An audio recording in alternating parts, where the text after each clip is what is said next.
The year is 1938. It is the year that Action Comic issues the first Superman comic book. Orson Welles broadcasts his adaptation of H.G. Wells' The War of the Worlds, creating a nationwide panic as listeners believe that aliens have landed in New Jersey. And if you have ever visited New Jersey, you know this to be true. Roy Acuff joins the Grand Ole Opry and brings national recognition to the Nashville-based radio program. Kate Smith sings a rendition of Irving Berlin's God Bless America for the first time on the radio during an Armistice Day broadcast.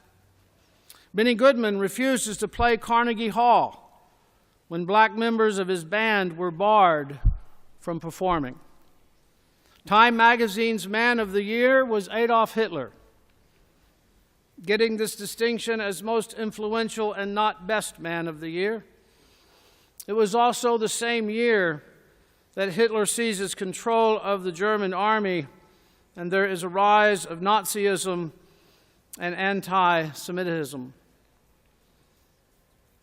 It wouldn't be much longer before the world would once again be at war, changing the course of history, affecting the lives of millions and generations upon generations. Again, the year is 1938. Teflon was developed, the ballpoint pen was introduced, and Nescafe introduced freeze-dried coffee. And much of I have shared thus far will come into sharp focus as the story of Carolyn Sue Watson Mcdonald unfolds. The story begins here in San Angelo in the springtime on a Tuesday, April the 12th. Benny and Lucille Watson would become parents of a beautiful baby girl, the apple of her father's eye. Sooty Bug, he would call her. She was a beautiful child, a beauty that was held beyond the beholder. When she was 4 years old, she won the most beautiful baby contest, and her picture was displayed in the window of the local photographer. The story goes that Benny and Lucille would go and just stand at the window and just look at her. I mean, they had the live one at home, but that was okay. They would just go and look at that one, and Benny would cry.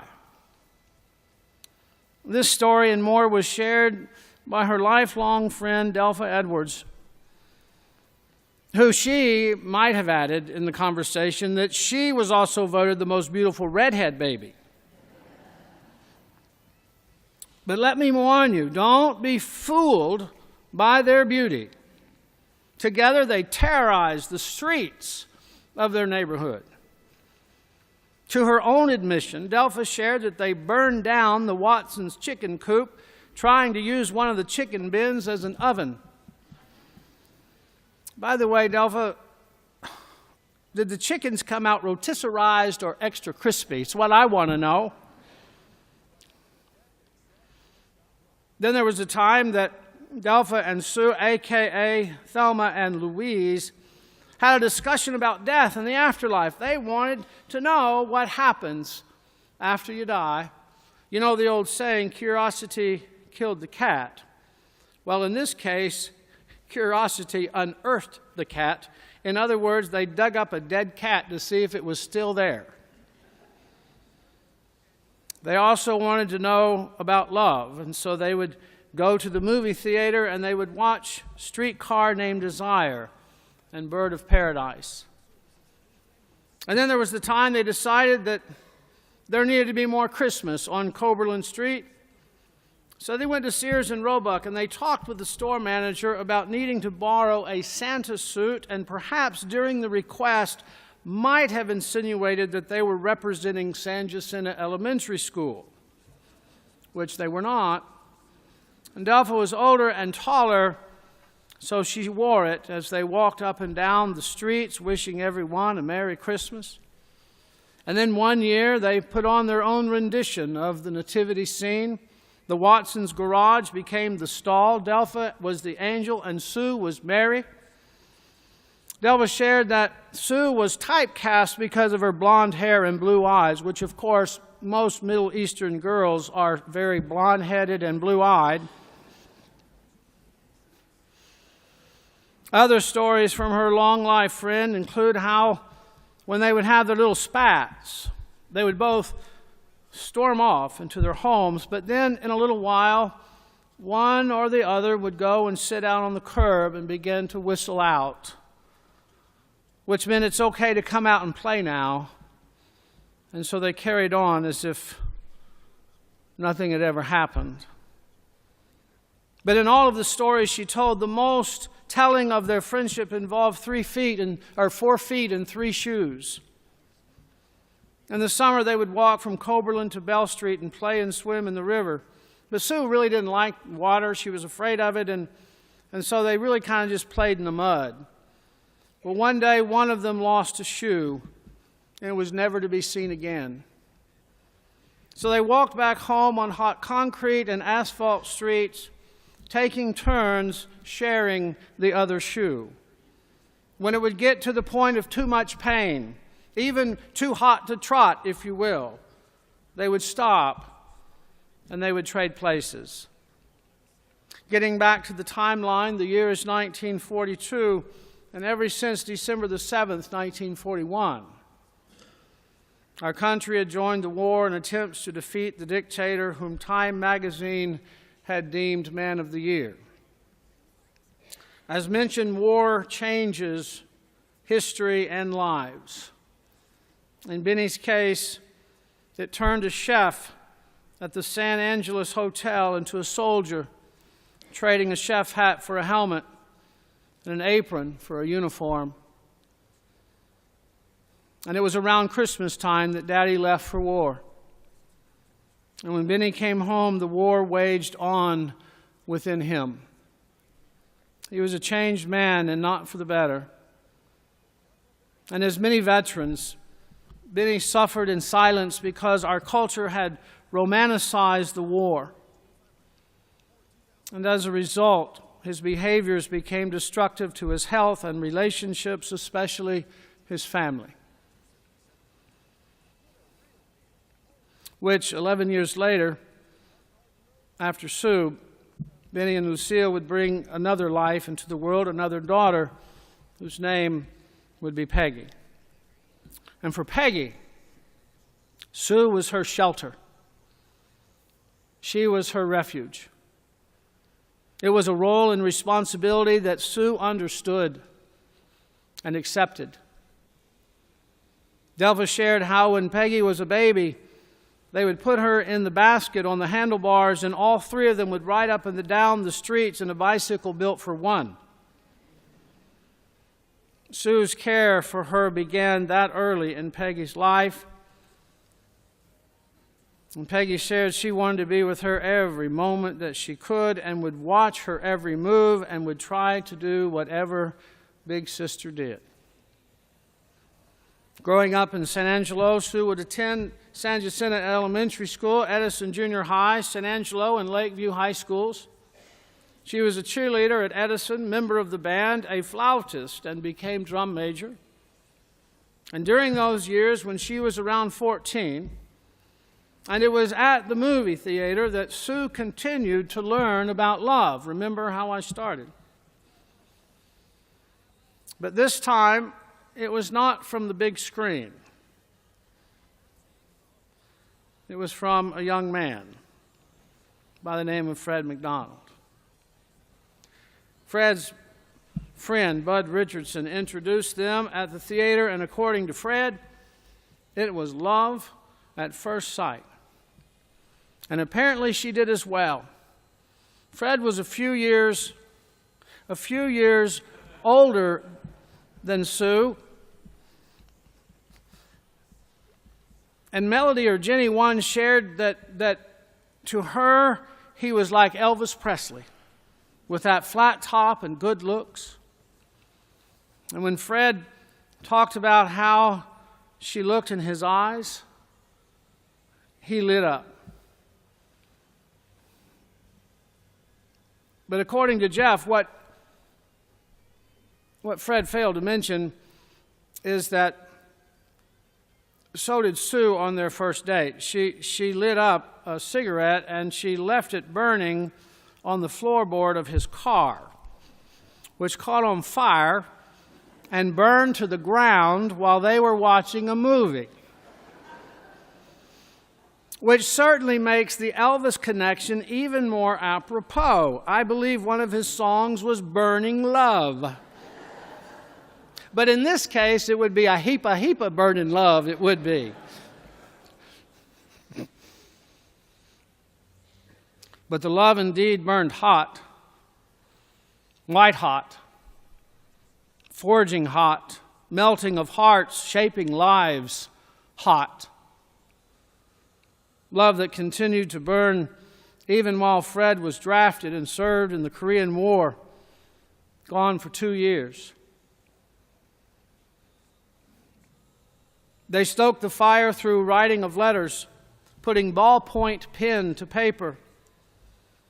Fred shared that he would sometimes get up to 5 letters at a time as they finally made their way to him. And last night he kind of let a cat out of the bag. He confessed not only did he love reading the letters, but he would share them with his friends, his guy friends, who loved reading those letters too.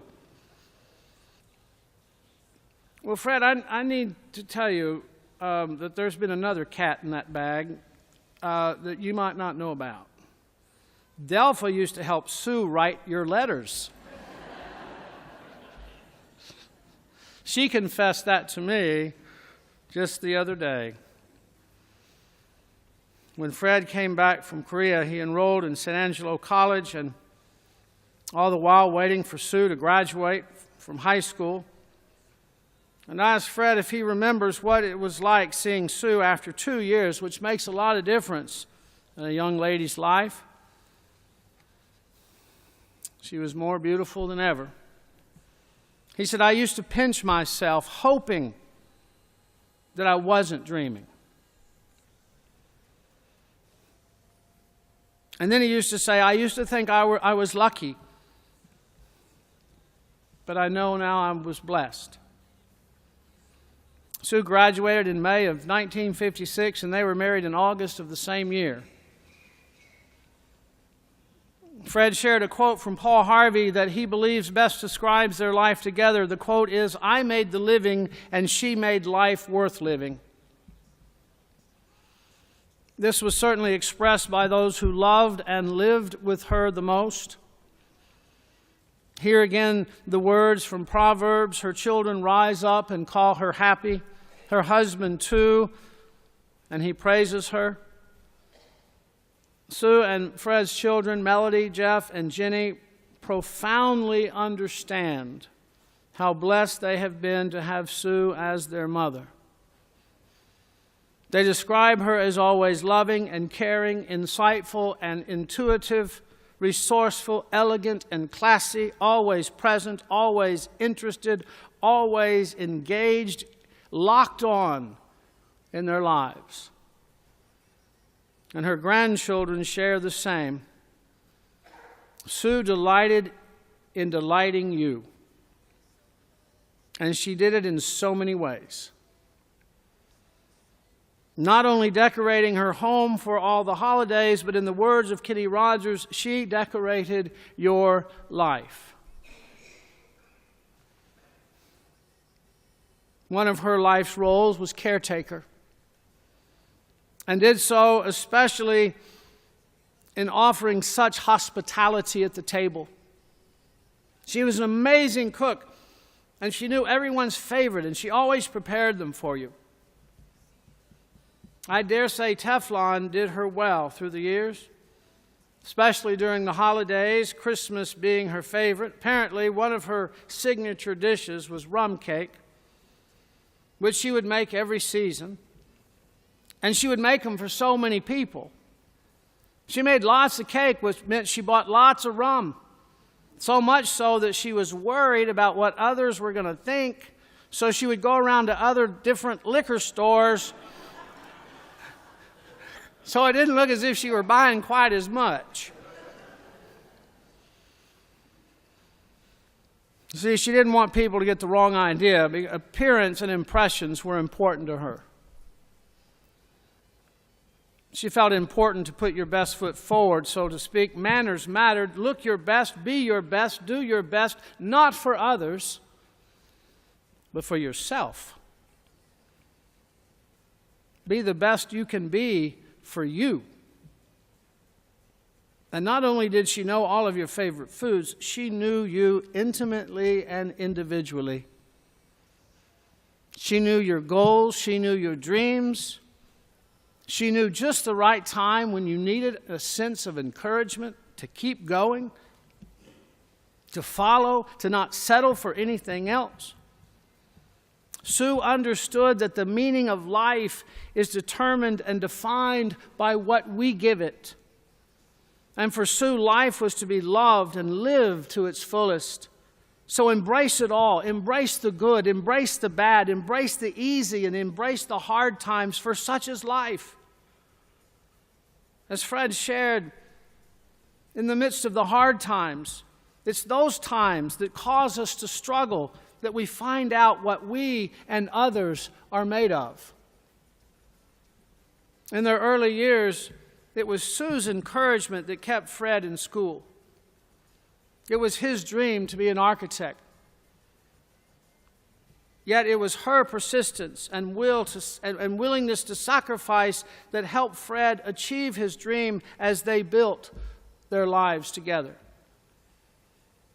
It was in those early years of marriage that Peggy came to live with them as she completed high school.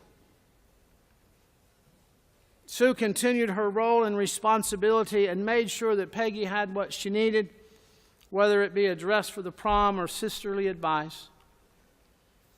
She made sure it happened. It's what you do, especially in those times when life presents itself with 4 feet and only 3 shoes. You share the pain of others by sharing the other shoe. What a powerful story. Indeed, she loved life and its adventures. She and Fred loved to travel and traveled much of the world, meeting and enjoying people. Sue enjoyed people, and people enjoyed Sue. She was charming, and people were drawn to her, often in settings of sharing of good food and stories. Sue liked to tell stories, and sometimes the facts just didn't matter. Some stories just need to grow. They need to, like good wine, they need to breathe, they need to grow. Some need some added spice to the flavor, sort of like her coleslaw, where she added, and didn't tell people, jalapenos. Her family lovingly called it radioactive slaw.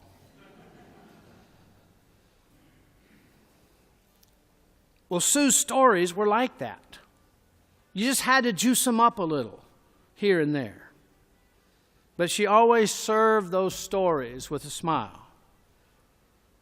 She will be remembered in so many ways by so many people. Her love for tennis and bridge, cardinals, redbirds, and coffee. She loved her coffee, but she was a snob when it came to coffee. I don't know if you knew that or not, but she was. It had to be percolated, not drip, no. And it had to be the right temperature, or it's unacceptable. Her children would take separate cars to go to the restaurants to warn the wait staff that she was coming and that she was going to order coffee.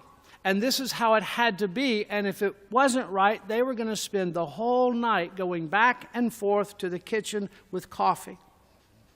Which is why I find it a hoot that she and instant coffee were born in the same year.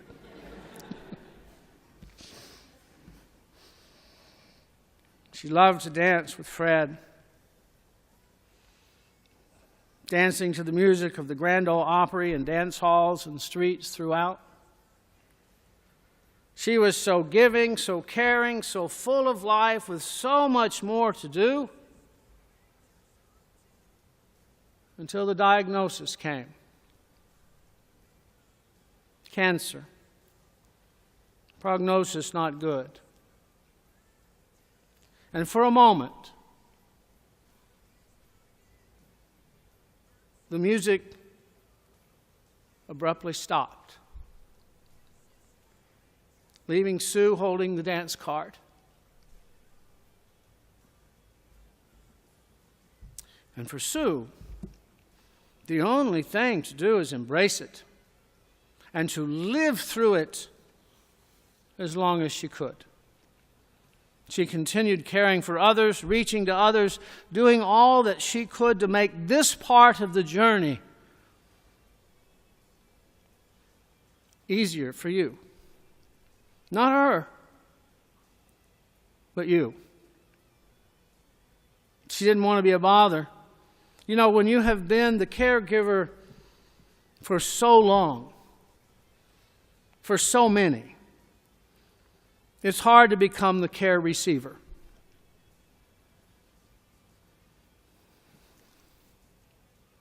About 2 weeks ago, she wanted to write letters to her family. But it was a daunting task.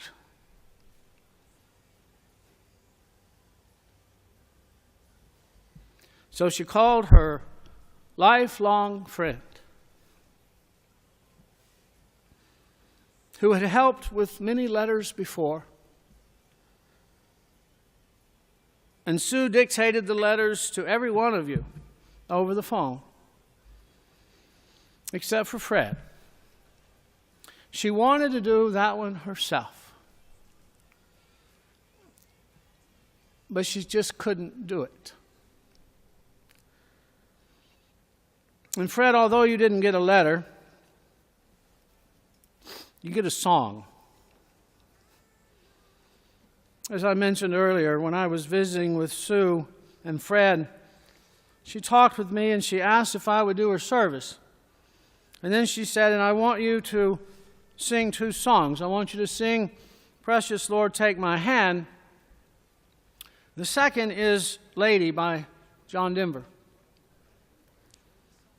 which at the time struck me rather odd, because when you listen to those words and pay attention to those words, it's a song that seems to capture the essence of a young love, a new and fresh love that burns white hot with passion and infatuation.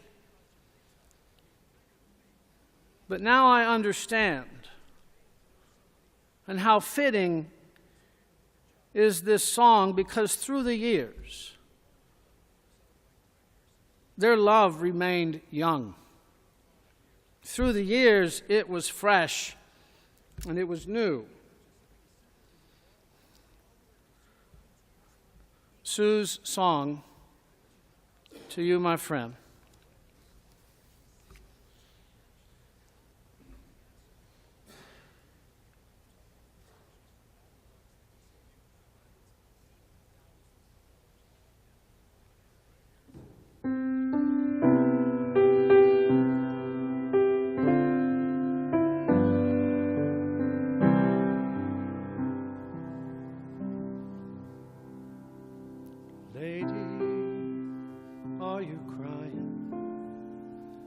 The tears belong to me. Did you think our time together was all gone?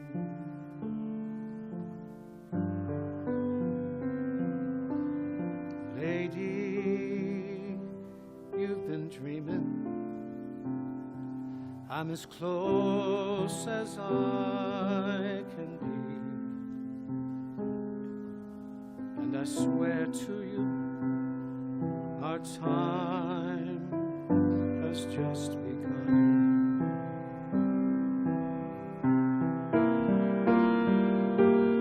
Close your eyes and rest your weary mind.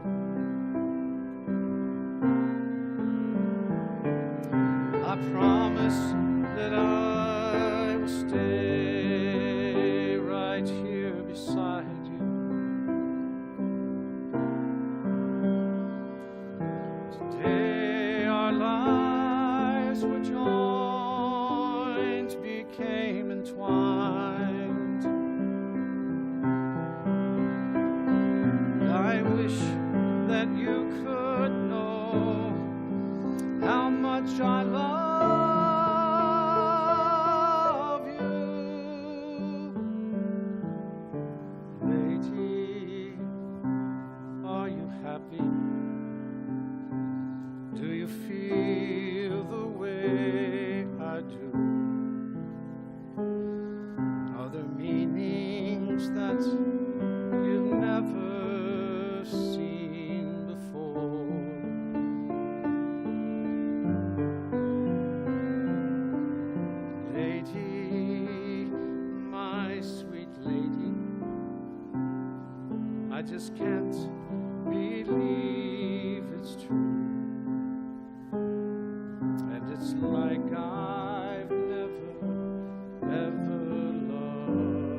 rest your weary minds.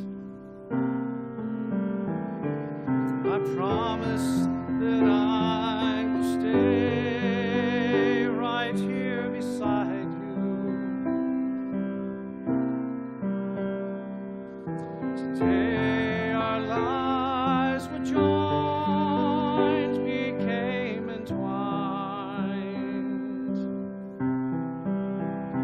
And I wish that you could know how much I love you. Lady, are you crying? Do the tears belong to me? Did you think our time together was all gone?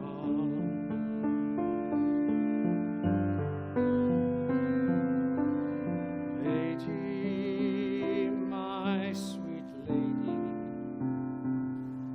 I'm as close as I can be, and I swear to you our time has just begun.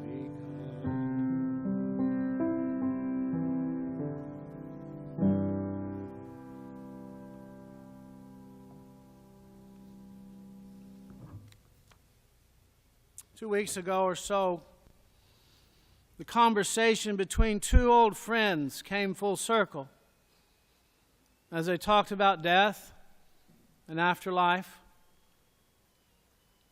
Delva said to Sue, now when you get to heaven, Sue, you're going to be greeted by Mom and Dad and Hayden. And Sue said, I'm not sure about that. She said, I don't think we're going to be able to recognize faces like that. It's just going to be love. Well, they argued. So then they struck up a deal that Sue would send a sign by the way of a redbird, a cardinal, the first one she was to see. If it was flying high, Sue was right. If it was flying low, Delpha was right. So a few days ago, Delpha told me that she went out in the yard and wasn't really even thinking about much, and she began to hear the singing of a redbird. But she couldn't find it. She couldn't see it. She never did. And although it's a beautiful story, it has caused my mind to soar, because if that were even possible, perhaps Sue is trying to say that in heaven is a place where being right and wrong doesn't matter. It's a place, a reality like none other. It's a place where faces really don't matter. Not even the color. It's a place where everyone's welcome and invited to play in the greatest concert hall ever. It's a place where you find people sitting on the curb, whistling out to all those whom we have hurt and who have hurt us, whistling and signaling, calling out, it's okay. You can come now and play. All is forgiven. Heaven is a place where little girls don't have to say goodbye to their daddy who goes off to war. And daddies don't come home different. It's a place where every day is Armistice Day, because war will be no more. Ever. Maybe that's why we can hear, or what we can hear in the song of the redbird. Or perhaps we can hear it in another embellished story through the years of this angelic chorus who sang to shepherds, "Glory to God in the highest, and on earth peace and goodwill toward all." Maybe that's the answer to the question I asked you last night when I said, why was Christmas so important to Sue? Because we kept going back to Christmas. So many pictures in the slideshow were taken at Christmas, taken in front of the fireplace with stockings hung with chimney with care and the incognito Santa standing right there. But perhaps her love for Christmas went far beyond the holiday festivities with family and friends. Perhaps her love of Christmas also had to do with both heaven and earth, because it seems during that time heaven and earth seem a little closer together, which indeed was the message of the one born in Bethlehem and also in a garage on Coberland.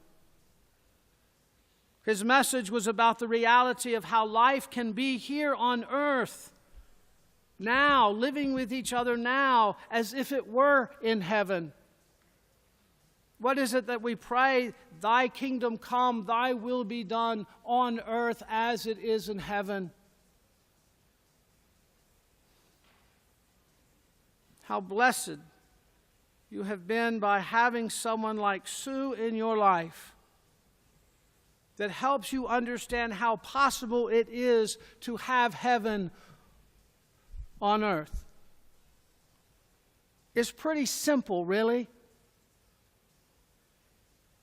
Just love each other. Take care of each other. Be an inviting and welcoming spirit to all. I tell you how close and simple heaven, the reality of heaven, can be. It is as close as sitting on the curb. And it is as simple as sharing the other shoe. Thanks be to God for the life of Sue McDonald. Amen.